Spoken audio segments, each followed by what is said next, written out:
All right, welcome back, everyone. Ways of the World, a brief global history with sources. We are finishing up Chapter 9, the Worlds of Islam.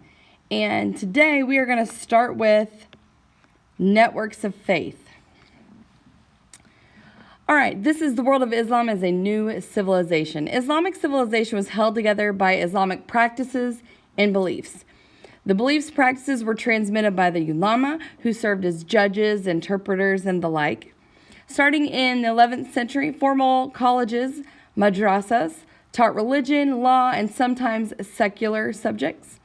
And the system of education with common texts was important. Sharing of scholarship throughout the Islamic world was also common.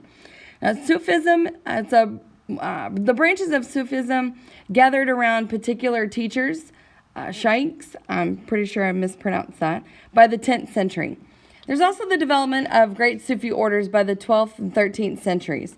And the Sufi devotional teachings, practices, and writings spread widely. And many thousands of Muslims made the Hajj to Mecca each year. All right, a Muslim Astronomical Observatory. So drawing initially on Greek, Indian, and Persian astronomy, the Islamic world after 1000 developed its own distinctive tradition of astronomical observation and prediction. This is reflected in this Turkish observatory constructed in 1557. Now, Muslim astronomy later exercised considerable influence in both China and Europe.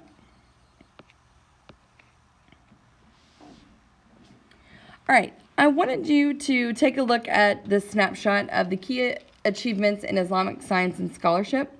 This is also in your book, but there's some things that I'd like you to see.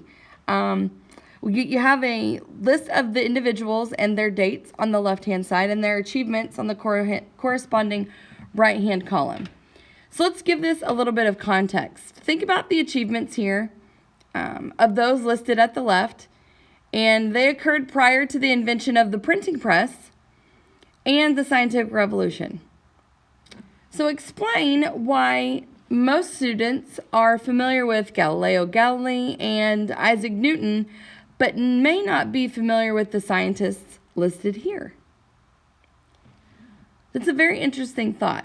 Some of you might note that most of the accomplishments of the intellectuals noted here were quote-unquote translated and then modified by Europeans who subsequently became more famous. It's also important to note that Eurocentrism, the willingness to see progress and advancements as uniquely European, also plays a role. All right, networks of exchange. The Islamic world was an immense arena for exchange of goods, technology, and ideas. It has a great central location for trade. There's a breakdown of the earlier political barriers. And Islamic teaching valued commerce. Mohammed was a merchant himself. There's predictable exchange, frame networks within Sharia law, and urbanization spurred commerce. Muslim merchants were prominent on all the major Afro-Eurasian trade networks. An exchange of agricultural products and practices occurred significantly and frequently between regions. There's also a diffusion of technology. Spread ancient Persian water drilling techniques, improvement of Chinese rockets, the adoption of paper-making techniques from China in the 8th century. And there's also an exchange of ideas. The Persian bureaucratic practice, court ritual, poetry, the ancient Greek, Hellenistic, and Indian texts, and the developments in mathematics, astronomy, optics, medicine, and pharmacology.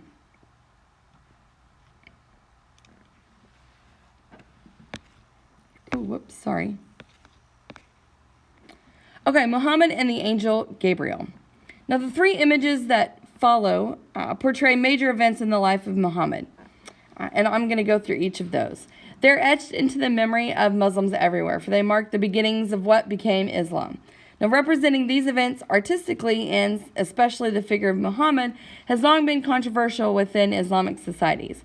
While not prohibited in the Quran, visual depictions of the Prophet have often been discouraged or even forbidden as a way of preventing idolatry. Nonetheless, Muhammad was on occasion portrayed in Persian and Turkish miniature painting, sometimes in full face, but often with his face obscured. Now, according to all Muslims, the central and defining experience in Muhammad's life occurred in the year 610 CE, when he encountered for the first time an angel, usually identified as Gabriel, an event that marked the beginning of his revelations. And that story will probably sound quite familiar to many of you. While meditating in a cave outside Mecca, a towering and overpowering presence of the angel appeared to him, filling the entire horizon, squeezing the very breath from his body, commanding him to, quote, unquote, recite or to, quote, unquote, read, after repeated protests that, quote, I am not a reciter, reader, end quote. Muhammad found himself speaking what became the first revelation of the Quran. And this source is an early 14th century Persian miniature painting that depicts this encounter between Muhammad and Gabriel. Okay, the night journey of Muhammad, 16th century. So by far the most frequently portrayed event in the life of Muhammad is the Miraj, the prophet's night journey, said to have taken place in 619 or 620. The Quran refers briefly to God taking the prophet, quote, from the sacred place of worship to the far distant place of worship, end quote. This passage became the basis for a story much embellished over the centuries of deep meaning for Muslims.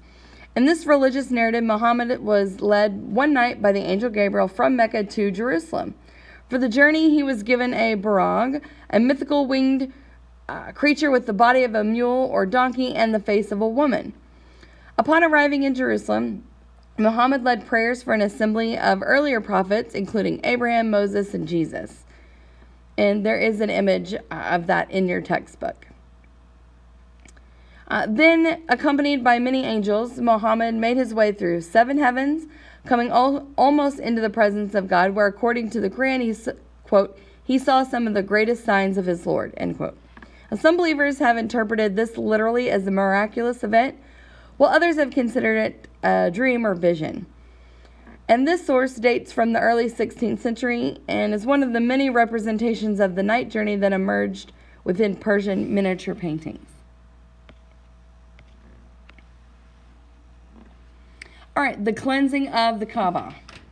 Widespread opposition to Muhammad's revolutionary message required almost a decade of struggle, military action, and negotiation before he was able to establish his control over most of Arabia.